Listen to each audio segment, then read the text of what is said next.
ಬೀದರ್ ಜಿಲ್ಲೆಯ ಬಾಲ್ಕಿ ತಾಲೂಕಿನ ದನ್ನೂರ ಹೆಚ್ ಗ್ರಾಮ ಪಂಚಾಯತ್ ಅವ್ಯವಸ್ಥೆ ಸ್ವಚ್ಛತೆಗೆ ಮುಂದಾಗುವುದು ಯಾವಾಗ? ಸ್ಥಳೀಯ ಸರ್ಕಾರ ಗ್ರಾಮ ಪಂಚಾಯತ್ ಆಡಳಿತ ಕಚೇರಿ ವ್ಯವಸ್ಥೆ ನೋಡಿದರೆ ಅಯ್ಯೋ ಪಾಪ ಎನಿಸುತ್ತದೆ. ಹಾಗಿದ್ದರೆ ಪಂಚಾಯತ್ ರಾಜ್ ಸಚಿವರು ಇಂತಹ ಗ್ರಾಮ ಪಂಚಾಯತ್ ವಿವರಗಳನ್ನು ಪಡೆದಿಲ್ಲವಾ ಅಥವಾ ರಾಜಕೀಯ ತಾರತಮ್ಯನ ಎಂಬ ಹಲವಾರು ಪ್ರಶ್ನೆ ಏಳುತ್ತದೆ.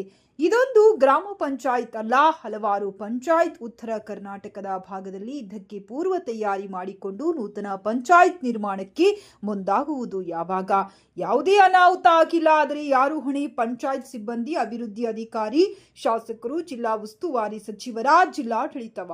ಹೀಗೆ ಕೆಲಸ ಮಾಡುವ ವೇಳೆ ಬಿದ್ದರೆ ಪ್ರಾಣವೇ ಹೋಗಬಹುದು. ಇವೆಲ್ಲವೂ ತಪ್ಪಿಸಲು ಸರ್ಕಾರ ಮುಂದಾಗಬೇಕಿದೆ ಎಂದು ಗ್ರಾಮ ಪಂಚಾಯತ್ ಸದಸ್ಯರು, ಅಧ್ಯಕ್ಷರ ತಮ್ಮ ಪಂಚಾಯತ್ ವ್ಯವಸ್ಥೆ ಸುಗಂಧ ಟಿವಿ ಕನ್ನಡ ಮಾಧ್ಯಮ ಕೊಟ್ಟ ದೃಶ್ಯ ಇದು. ಬನ್ನಿ ಮುಂದೆ ಸರ್ಕಾರದ ಕ್ರಮವೇನು ನೋಡುವ.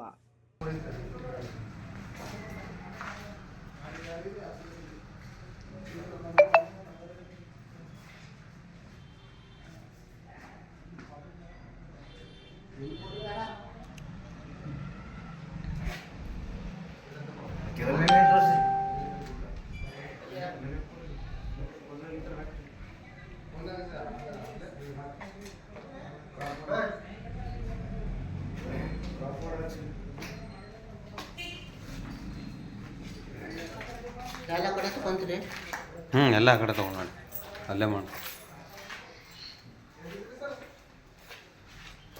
ಸರ್. ಆಯ್ತು ಸಾಕು ತಗೋರಿ, ಎಷ್ಟು ಮಾಡ್ತೀರಿ?